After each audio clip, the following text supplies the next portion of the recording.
Reviewing the Hebrew vowels. We've already reviewed the Hebrew letters. Every Hebrew vowel, as you know, has at least two forms that make the same sound. You can use patach or kamatz. Makes the sound as in yacht. E is a chirik, which can be malay or chaser. If you want to be technical, those are the terms for with or without a yud. Sereh, which looks like snake eyes, can also be written with or without the yud. Segol.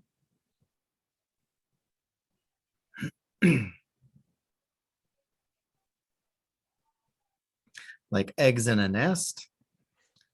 Cholom can be written with or without a vav. It's not two forms, that's still one form.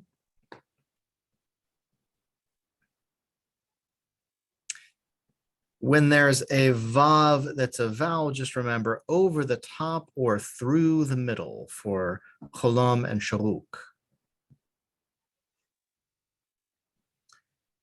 Kubutz is like a ghost saying, woo. Where's my, there we go. I was wondering where my animation went.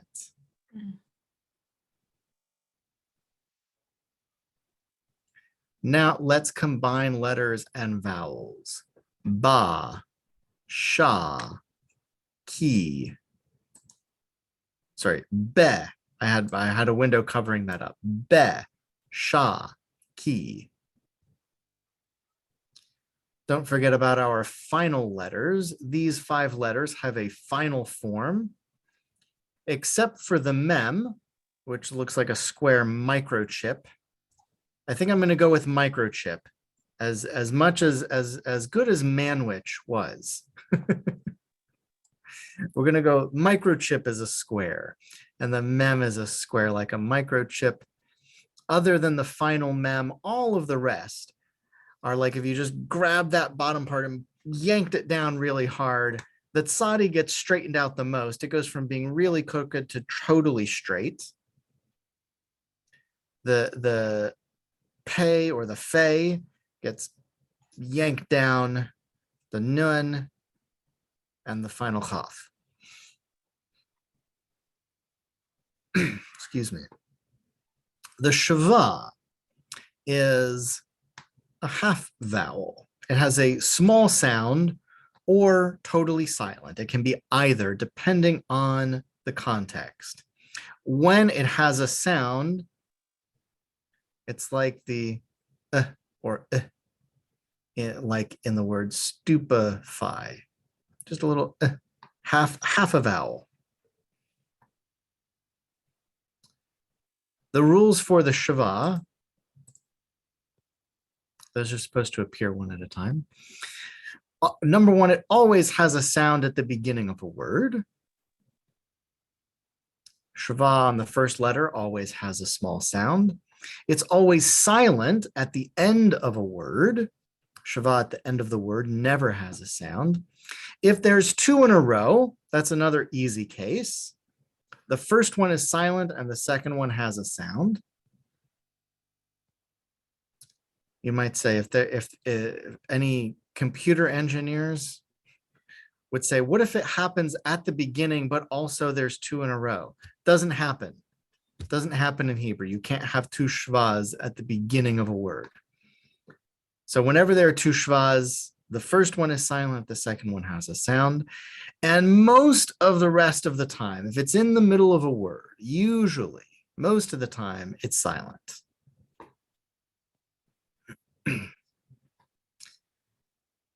The shva also comes with, it can be combined with other vowels.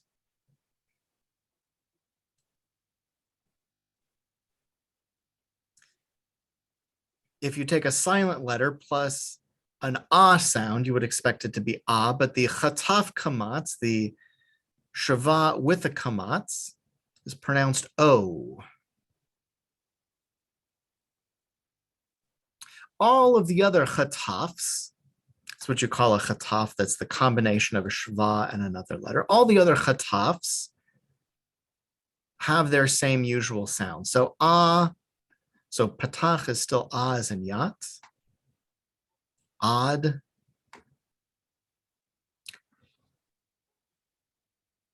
Excuse me. Is still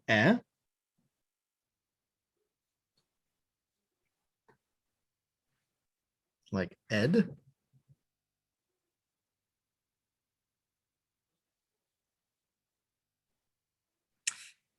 And that's the end of our review. This is our last lesson. It's our very last lesson. Don't worry, we will have a chance at the end of this lesson. You don't have to cry. We'll have a chance at the end of the lesson to talk about what will come next. This week's lesson begins with syllables in Hebrew. Probably that H should be capitalized. So syllables in Hebrew always begin with a consonant. Remember, even a silent consonant is still a consonant. Even aleph is a consonant. So even a word like ahava, which sounds like it's starting with a vowel, actually that starts with the letter aleph. Ahava means love.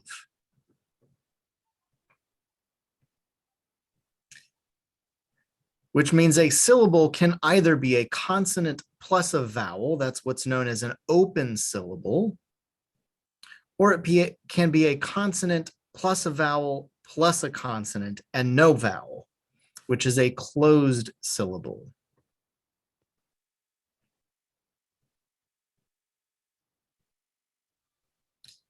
Now let's practice. Read the following one at a time. I'm going to go in the order that I have you on my screen, starting with Jackie.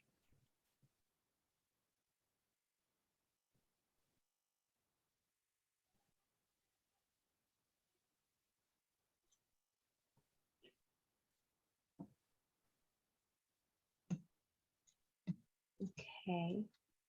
Is that supposed to be, sorry, because I'm not familiar with this font. Is that a yud starting with? That is a yud. So I fixed the okay. font on some of the later slides. I think I missed this slide. Okay, so then that's going to be, that's going to be,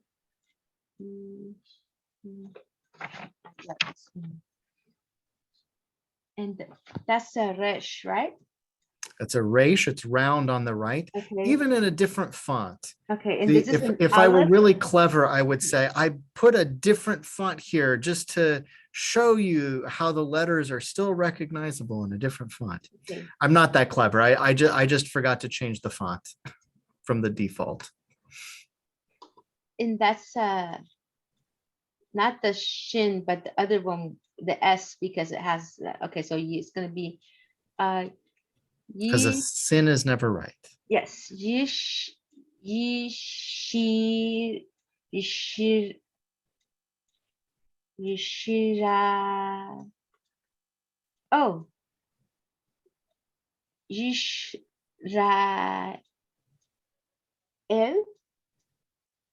Good.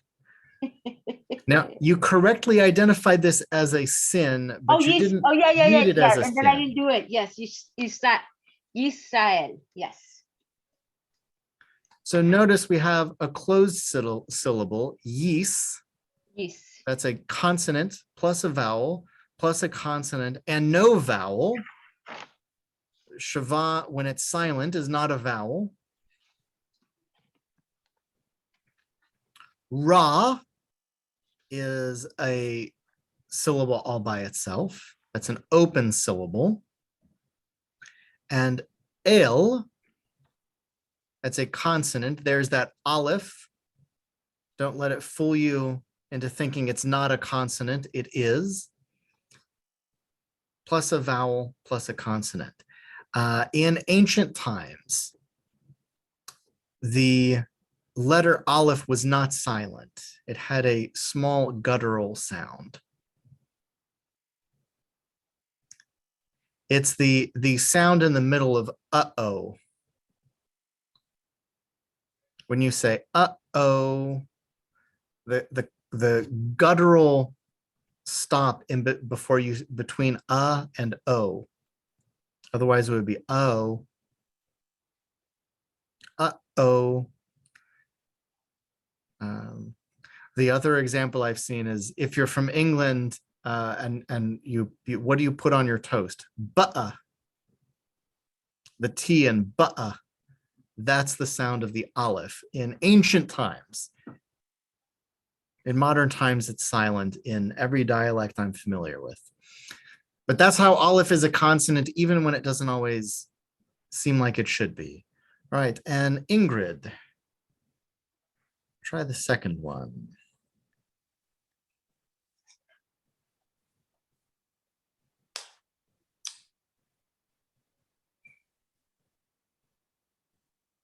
Aroshalayim, Arosha. What's that first letter? Oh, it's a yud. It is a yud. Yud. Okay. Oh, it's a ya. You see, Jackie, it's not just you. Oh, yeah. It's a Yarusha la Yim. Good. Jerusalem? What's that? Is it Jerusalem? Does it say Jerusalem? Yes. If you pronounce Jerusalem correctly in the original language, right. you say Yerushalayim. Yerushalayim. Now split it into syllables. Yeah. Yaru. So is ya. The shava, when it has a sound, can be a vowel. Yeah, that's a syllable. Okay. Oh, okay. All by itself. Yeah. And then ru is another one. Correct. And sha.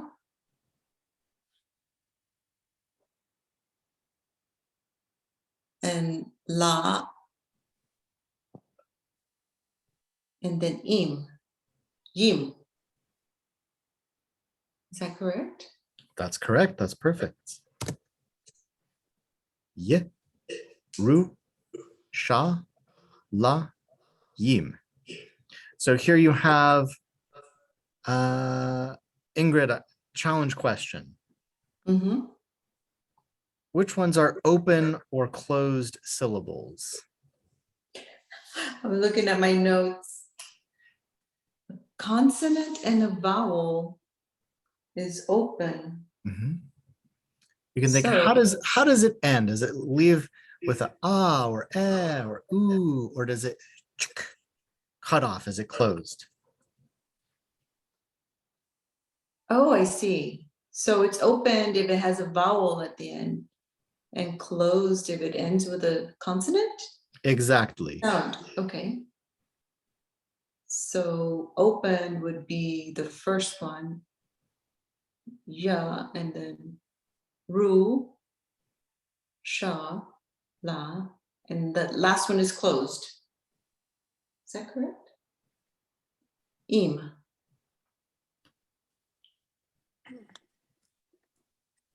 No? Sorry, correct. I was distracted by a message on my Okay. With apologies. All right. Hold on. I have to move you guys around on my screen a little bit so I can see. All right. Now adding syllables together. Chris, number one. Okay, so we've got va, di, bar, ta, vadibarta. Good. Merta, line 2. Shehinato. Shehinato.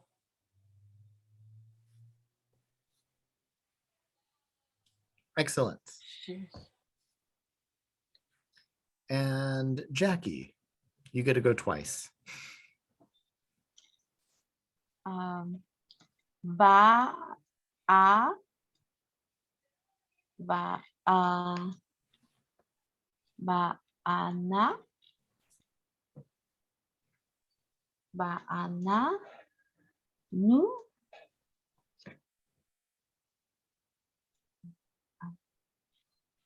let's see. Ba ana ba anak. Oh no. Ba anak nu. Yes. Yes. Have a little more confidence. You didn't make any mistakes. You read the whole thing perfectly. All right. And Ingrid.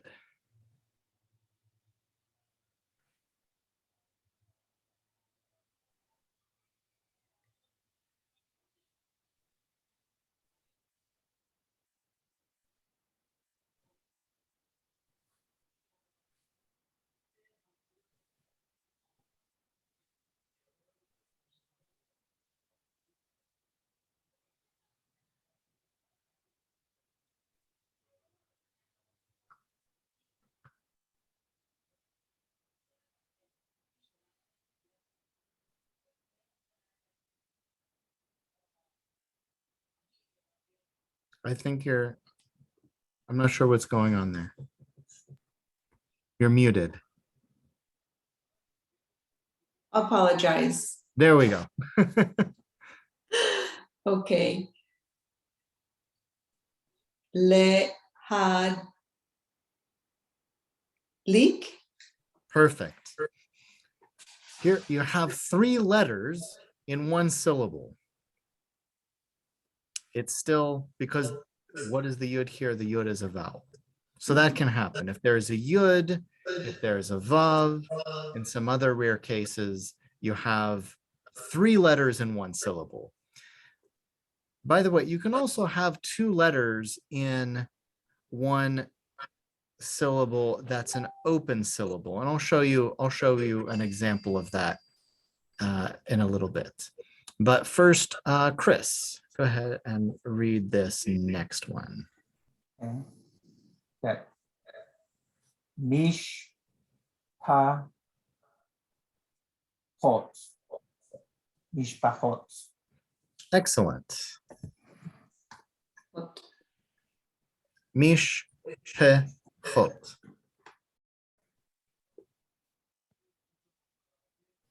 Right, and now we have glottal endings. There are in ancient Hebrew and in Yemenite Hebrew, Yemenite, present-day Yemenite dialect, there are 3 glottal endings, which are chet, ayin, and we already talked about aleph. When these letters appear at the end of a word, they don't like to be by themselves. They don't like to have a silent sound. So when there would usually be when a word would end on a chet, for example,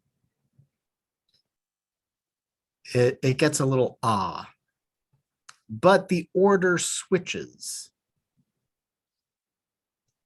The vowel and the consonant switch places when you pronounce it, because the glottal sounds that are in the back of the throat, they don't like vowel sounds that are up here like oo or o. They like an ah in the back. Ah. Is very hard to say. Ah is just natural. So instead of koh, which is very hard to say, we say koach. Or more specifically, in modern day Hebrew, we say koach.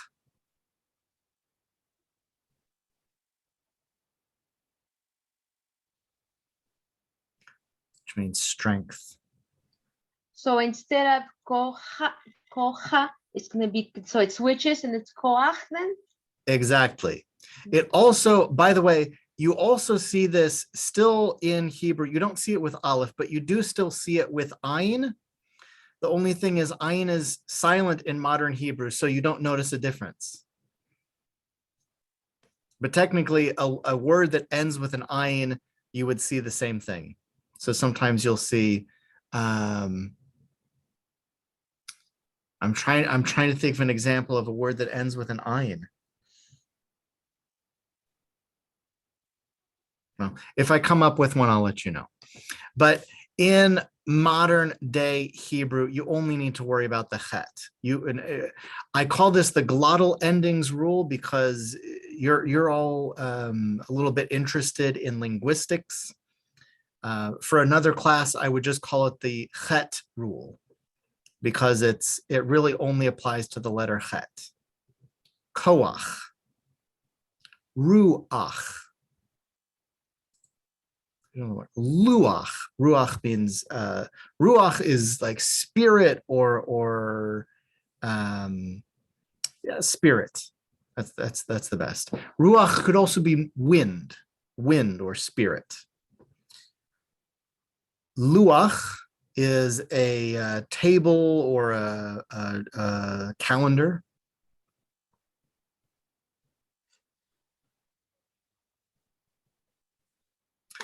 Other unusual or tricky words. This one starts off fine enough. We've got a shva in the middle, so we know it's probably silent. Meets, and then we're left with this strange thing in here. What is this vav? Is it a consonant or a vowel? A consonant with a vowel. How do you know? You're correct. How do you know? Because it has the O on top of the B. It's a B sound with the O, bo. How do you know it's not a vowel? How do you know it's not just It's an a O? closed sound. We have one meets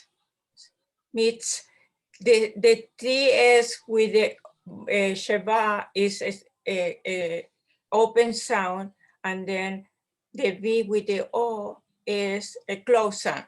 It's another misbot. You're right. You have a closed syllable before, meets, it's closed. And so you automatically, having a closed syllable before, this vav has to be a consonant. There's another way to look at this that may be simpler for some of you. Every vowel, you can't have a vowel floating by itself. Occasionally you can have a consonant floating by itself, like this tav at the end. But you can never have a vowel just floating by itself. A vowel needs to live inside of a letter. And vowels are very territorial. You never, ever, ever, ever, ever, ever in Hebrew, it's a 100% rule, 100%, that you will never have two vowels with one letter. We're not talking about the chataf, which is a combination of two vowels. They've gotten married and they worked out their differences. They've become one. We're talking two separate vowels in the same letter cannot happen. So the mem has its vowel, mi. The tzadi also has a vowel, even though it's silent, even though it's not behaving like a vowel otherwise. That silent shva is the vowel for the tzadi. There's no room for another vowel in that tzadi. So that means whatever comes next, the tzadi already has a vowel, whatever's next has to be a consonant. If this was meets oat, you would have one vowel, two vowels. in one letter. Can't have it. Okay. So we know that the vav is a consonant. Now we have a consonant and another consonant. We have a vav and a tav,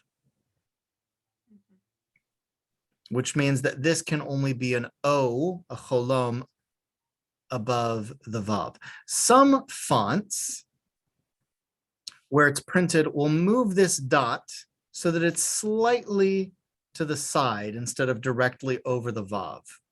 Some fonts will do you that favor. There's no rule in Hebrew that says it has to be over there. It's correct to write this cholom directly above the vav. That's perfectly correct. As I said, some fonts, some printers will help you out. They'll do the extra work of moving that, sort of shifting it over so that you can see it's not part of the vav, it's after the vav. Mitzvot. And what does mitzvot mean? It's a good thing. Mitzvot is something good. Mitzvot is the plural of mitzvah, Mitzvah. meaning good deed, or more technically a commandment. This word tsava means commandment. We're going to play around with this word in some other forms because it gives rise to some unusual things that also show up in other words. Mitzvot. Any questions about mitzvot? Yeah. The has to be a consonant because there's already a vowel. Yeah, the confusion is that it's on top. It should be more to the left. It's acceptable to print it more to the left, but this is also correct. Yeah. This is the correct way to print it. I shouldn't say the correct way, but this is the correct way to print it. Some printers will do you a favor, just like they will give other hints. Let me see if I've got my... I don't have the book here. I think it's on the Bima. The next time you're at the temple, come ask me, say, Rabbi, can I look at your tikkun? Okay. If you don't remember the word tikkun, just say, there was a book you said you were going to show us in the class, and I'll remember. Okay. A book that really helps you will even show the dots in the middle if it's a strong or a weak dagesh. It'll show the shava, whether you pronounce it or not. So this one might look different from this one because they're pronounced differently, so they should look differently. We'll show you the difference between kamatz and kamatz katan, all sorts of things like this. And so printers can do all sorts of extra favors to help you out, to clarify when there are unusual pronunciations, including taking this dot and moving it over. But there's no reason that it has to be moved over. This word is printed correctly. Mitzvot. All right, next word. We lost Chris. Is he coming back? I'm guessing the dog needed to go out desperately. Oh, So I'm oops. thinking he should be back like any second. Oh, there he Oh, is. there he is. There he is. There we go. B meets. Here we have the same thing again. Vo, ta.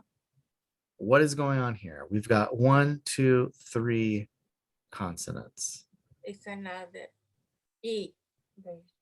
Thing. Now, usually a plus yud would be I. Welcome back, Chris. Usually a plus yud would be I. What about E plus yud? What about a chirik if we had a yud here? How would it change the pronunciation?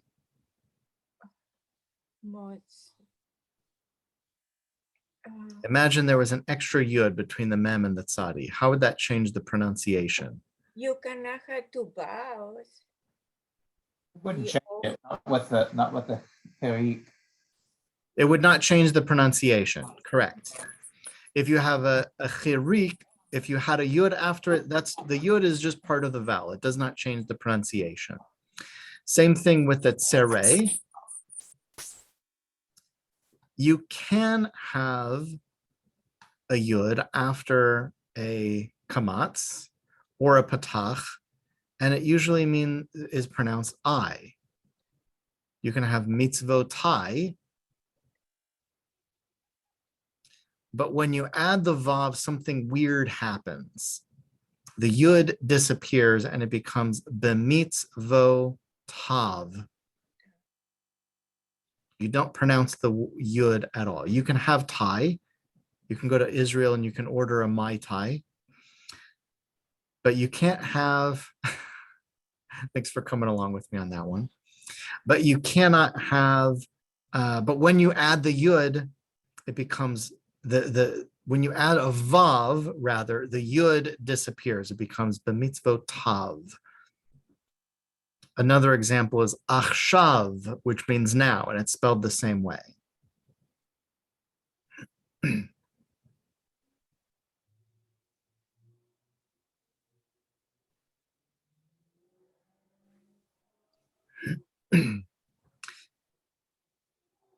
Now, another thing, sorry, is there a question? Another word that I thought that the V was an N, but mitzvotain. Then you pronounce If the this was a nun, right. it would be b'mitzvotain. Time, right. It's another word, right? But you can see b'mitzvotav. You can see the vav is at the same level. It's not any lower than the a see. nun would be way down here. I see it, right. All right. What's unusual about the last one?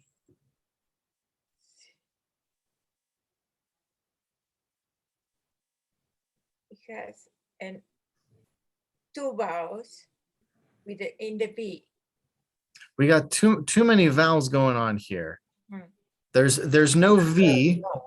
There's no V on this page, but there are some vavs. Mhm. So the dagesh that's in the second vav, I guess, is what's confusing. Yeah, what's it doing there? It's there for grammatical reasons. We ignored it. Vitsivanu. How do I know that this vav is a consonant? Well, because it has its own vowel. Like, we already know a vowel can't have another vowel. On top of that, we know that the tzadi already has a vowel, and you can't have two vowels in the same letter. So we know on two counts that this, no matter how many dots are in the middle, there can only ever be one dot. That's a joke. No matter how many dots are in the middle, Mhm. it has to be a consonant.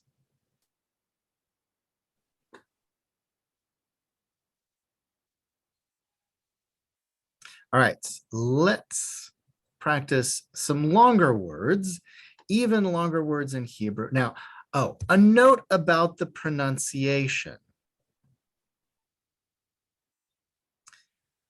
In Hebrew, the emphasis is always on the last syllable.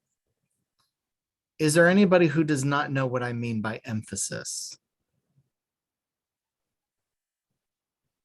The emphasis or the accent is always on the last syllable of the word. If you're not sure what emphasis means, listen to this. You must always put the emphasis on the right syllable. Did you understand what I said? Yes. Always put the emphasis on the right syllable. Now you know what emphasis means, right? You don't even need a definition. You can hear it. Now, when I say always, usually in Hebrew, that means that there is an exception. There are lots of exceptions, and we talked about some of those in previous classes. And usually, most of the text that you will see those exceptions will be marked. Anything with vowels usually is marked if there's an exception where the accent is not on the end. You'll have a metag, you'll have a little up and down line. We'll see some of those later on. But for now, assume that it is always going to be at the end, that the accent will always be at the end of the word. All right. I don't know who we left off on, so I'm going to start over again with Jackie. Number 1. Go ahead and sound out one syllable at a time. Okay. She, he,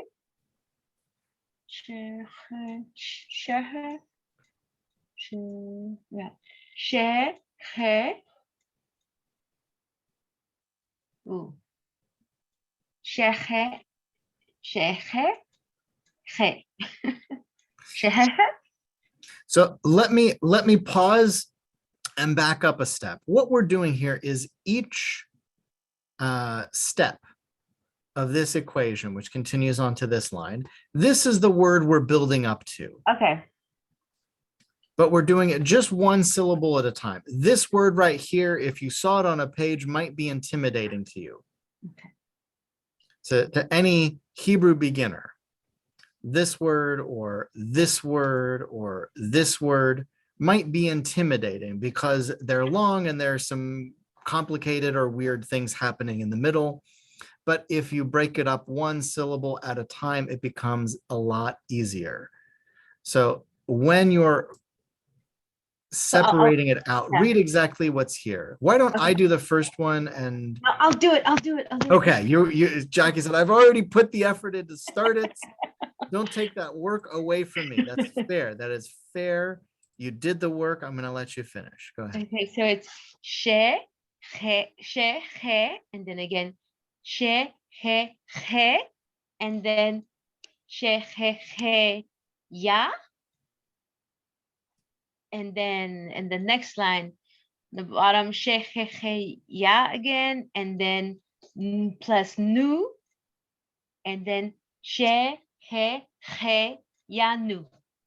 Yes. There you go. Not so hard, right? Yeah, it sounded like a word I've heard before. Shehecheyanu is an important prayer. We say that with any happy first. So we say that certain holidays, the first time that we celebrate certain things during the year, or the first time that we celebrate, bar bat mitzvah, Shehecheyanu. Can you pronounce it again? Shehe. Shehecheyanu. Shehecheyanu. Okay. Thank you. And in this case, the accent should be marked with the yud. Shehecheyanu. And so like, because I know, so like whenever we have more than one segol, that it makes it go to the other one. But here we like have.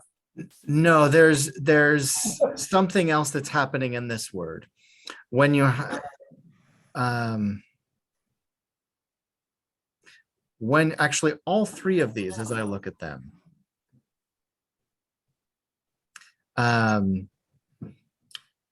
it has to do with the ending. The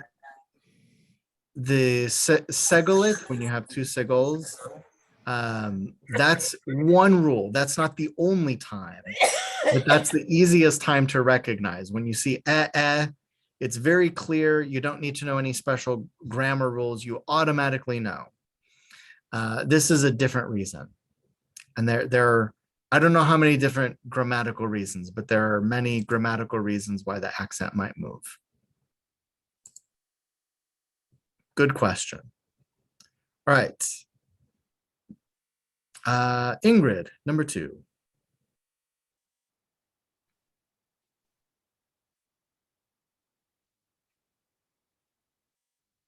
You're muted if you're speaking. Oh, okay. Ve ki And put those two together. Oh. Veki. Veki. And that's in the middle of a word. So is it silent then, the shva? These are already broken up into syllables for you. So in this Is it case, good? Yeah. Is it a remember the rule was usually in the middle of a word, it's silent. it's But silent? this usually, at the beginning, it's always a Always. sound. Mhm. On the last letter, it's always silent. In the middle, we don't know. Usually it's silent, but in this case, it happens to have a sound. The only reason you know is because they've already divided this word into syllables for you. So you don't have to ponder whether it has a sound. It does. Yeah. So it's Even a though ve- you wouldn't expect it to, it does. Oh, I see. So Good it's question. Veki, and then you, yeah, Good. Veki, yeah. Ma, Veki, yeah, ma. No, not, the accent is not correct, right? Veki, yeah, ma. Don't worry about the accent till we get to Okay. the end, but yes. All right. Veki, ma, nu. Veki, yeah, ma, nu. Veki, Good. yeah, ma, nu. And in Veki, this yeah, ma, nu. case, Veki, yeah, ma, nu. excellent. Exactly. And Myrta, line 3. Be, he, gi, gi, a, gi, a, no. Ano. Excellent. What that means? Shehecheyanu. Shehecheyanu, the same? So all of these are from the Shehecheyanu prayer. Right. Baruch atah Adonai Eloheinu melech haolam Shehecheyanu v'kiyemanu v'higiyanu lazman hazeh, which means blessed are you, eternal God, ruler of the universe. Excuse me, I'm getting tongue-tied.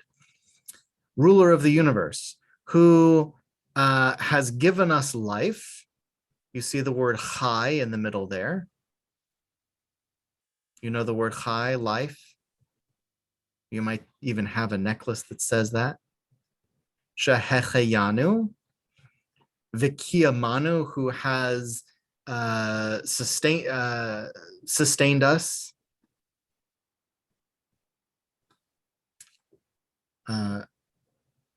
Vihigiyanu, who's given us life, sustained us, and I'm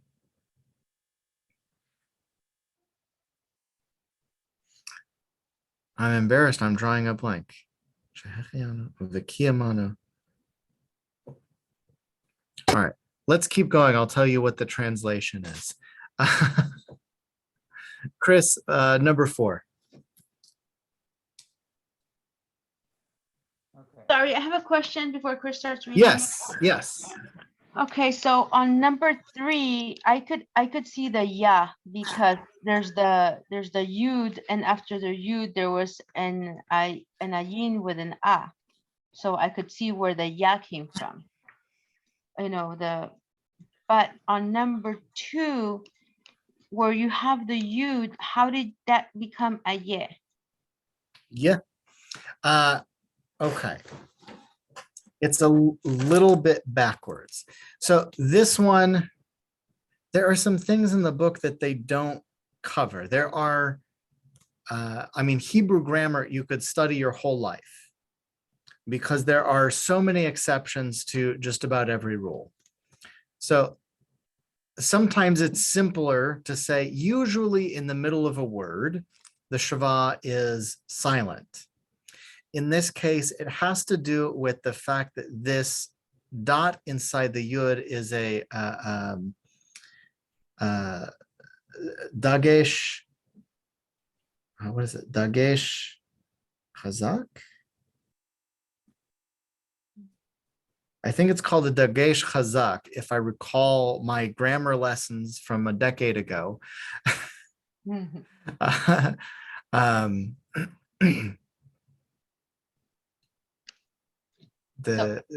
like- which is, there are two different types of dots that can show up in a letter. Actually, there are three, but this is a strong dagesh, and with a strong dagesh, you always have you always pronounce the shava. Okay. Oh, so it's just a pronunciation of the shava then. Correct. In this Okay. case, it's yeah. Okay. Yeah. okay. In this one, vehi gi anu. It would be more correct. Vehi gi anu. Mhm. But we kind of mumble our words. Vehi gi yanu. But it should be vehi gi anu. Vikiye manu. You get the y because it's its own syllable, because of the dot means you pronounce the shva. Here they've divided it up so that you know you pronounce the shva, but to bring the higiyanu. Thank you. Okay. Thank you.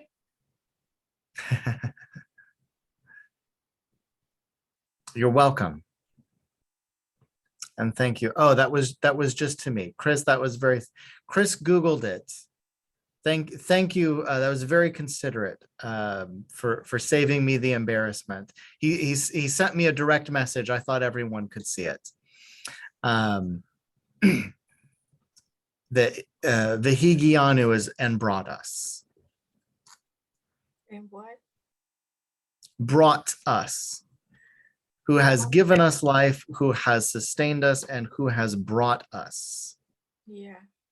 When you are thankful for something that we accomplish or we get there, right? Like when we finish this class, we say the Shehecheyanu. Would we say a Shehecheyanu? Yeah. We could say a Shehecheyanu, yeah. Yeah. I think that's very appropriate. Maybe that's why they put it here. Uh-huh. All right. Yeah, there are other prayers for completing a course of study, but we can absolutely say the Shehecheyanu together. I think that's a great idea. That'll be a lovely way to close out the class. All right. What time is it really? Already after 8:30. Oh my goodness. Where did the time go? We have fun. That's why. We Yeah, started they say time really flies when you're having fun. Oh my goodness. Uh-huh. That's the end. I was going to show, let's say the Shehecheyanu. Let me pull that up real quick. It will be nice to read it together Okay. before we finish. Shehecheyanu. Yeah, now try spelling it in English.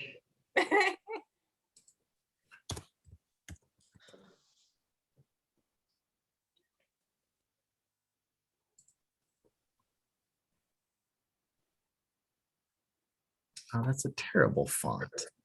Give me a better font than that. Let's try Jewish virtual. Here we go. Jewish virtual library. Coming through in the clutch. All right.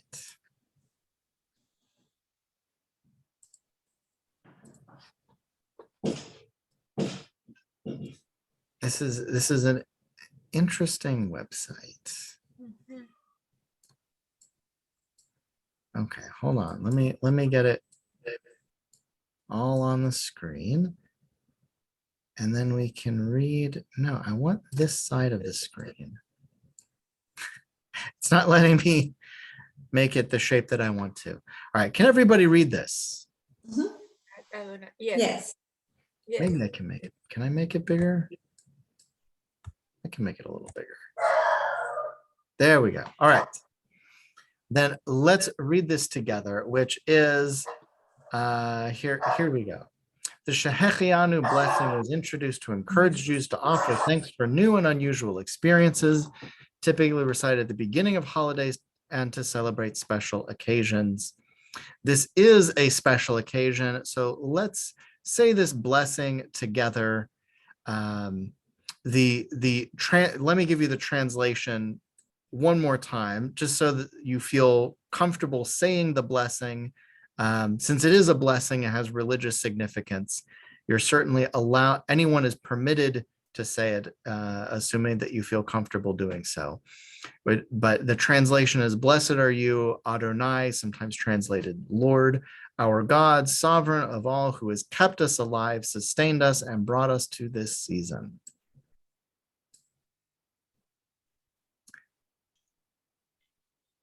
And I'm going to actually put my microphone on mute and let you read the blessing.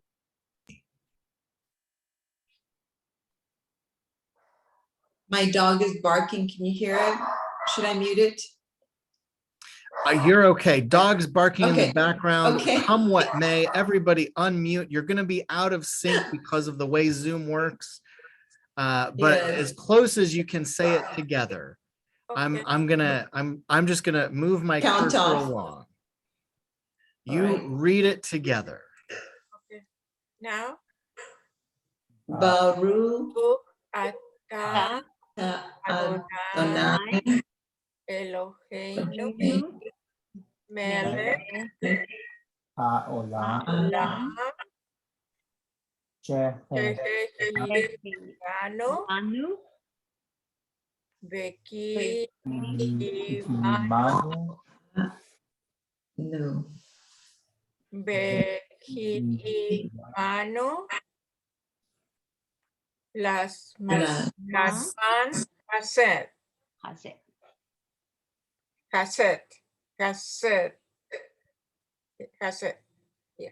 Excellent. So I think that's a lovely way to end this class. Before we finish, I want to talk about how we will end, where we will go from here. So first of all, I would love to have a siyum, a closing celebration with all of you who have completed the class, which could be at this same time next week, in person here at the temple. Is that a possibility for everyone, at least those of you who are here? Yes, but it's Yeah. the weather, Rabbi. If I the think- weather is good, no problem. I think by next Thursday, it's supposed to be It's a okay. little bit warmer. Okay. I'm in town. So I would love that. I think that would be great. Wonderful. And if you'd like, you can bring donuts. I won't be mad. I will. You need to send me your favorite donut so I make sure I know yours is, what is it, cream or Bavarian? Bavarian, right? Is it Oh, cream? I like the simple, anything. I like all the donuts. I like anything simple, yeah. Why I like you all want of them. for drink? So send Ingrid your favorite donut and she'll Yeah, send me your make sure favorite that donut. it's available. I'm going to also send this to Rochelle, and I think that the Hoax started this class with us as well, didn't they?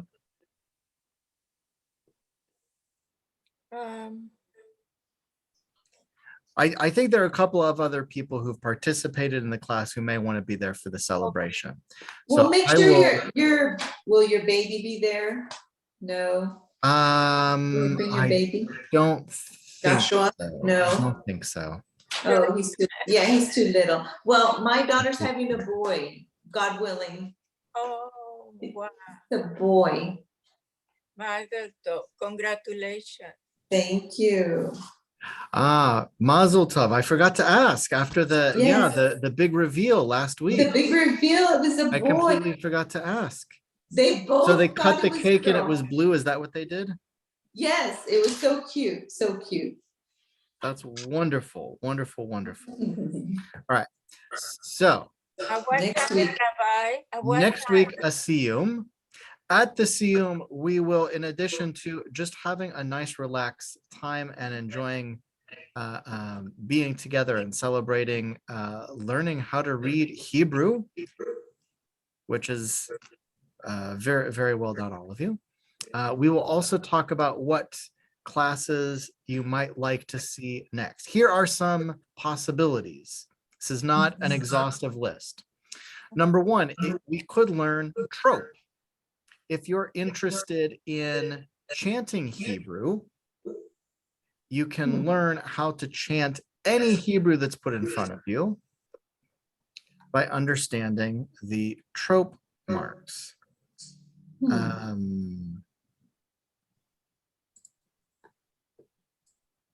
Is that how they sing, or is it a chant? Like the singing, or just the Yes, speaking? Okay. There's a specific, when I say chant, I mean, well, singing and chanting are not really identical.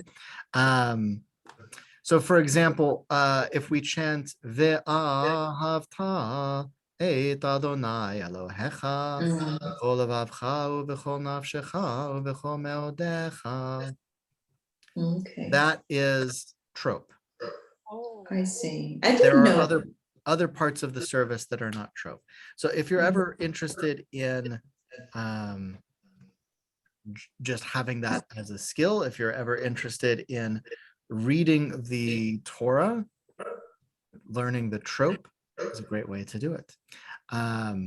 Number two, we could learn understanding prayer book Hebrew, focusing on some of the words and phrases of the prayer book, which is probably the most common Hebrew that you encounter. Or we could look at starting a class on conversational Hebrew. I probably would not call it conversational Hebrew because that's a big promise, but I might call it like marketplace Hebrew. Like maybe if you end up in the shuk in Tel Aviv, you can order a falafel. Some basic beginning to speak Hebrew. Interesting. if we sing, we learn more words, how to say it. If we start with the throws, it will be easy for us to loose it up. Or all of the above. Whatever it is, With the it will not start in 2 weeks. It won't be the next week. There will be a little bit of time, but it will probably be the same time slot. Since you're the ones who are already here for this class, I know that you're available, so I'll use the same time slot. And if the next class is not one you're interested in, that's okay. I won't hold it against you. If there's somebody else who wants to join for the next class, either because they already read a little Hebrew or not, then they can join then. I mean, we could also do something totally different. We could talk about, different Hebrew scripts and fonts, ancient, Proto-Hebrew. We talk about different, written script. If we want to talk, calligraphy, the Stam Hebrew that's written in the Torah. Talking about the shapes of the letters themselves. That would be something a little bit more off the wall, but we could absolutely do that. I find it interesting. I assume not everybody else does, though. So think about that, have that in your mind, and when we meet next week, we'll talk about that. Wonderful work, everyone. I will see you next week for a lovely party. At what time can be a little bit early instead of 7:30? Like, I don't know the other in the class how how that works. We could do 7. Do we want to say Seven. 7 o'clock next week? It's all right for it. I don't know. Before It's fine. 7, I can't, Yes, that works for us. but I could do 7. It works for me. Yeah, that's fine. I would like to just ask, I know that Ingrid and Martha, you, and of course, Rabbi, Rabbi, you of course know more Hebrew, but Ingrid and Mita, if you have any suggestions on books, maybe there's any books where I could practice spelling Hebrew, and, if you can make any recommendations, or somebody can make any recommendations on books, like they have those children books. I know, but the children books that have lines and you do the letter A and B and all that. I want one like that. But Or in Hebrew. You mean, You can go There's back lots of through this workbooks. book and do all of the exercises. There, in They do addition to sell. that. Yeah, on Amazon, they have a lot of worksheets for children Oh, where they have exactly that. for like I want practice. a workbook or something like. Yes, they Yes. sell workbooks. Because I do the letters on my own, but I don't know if they're the right size or something, I just kind of would like a workbook where I could just do sheet after sheet after sheet. Maybe.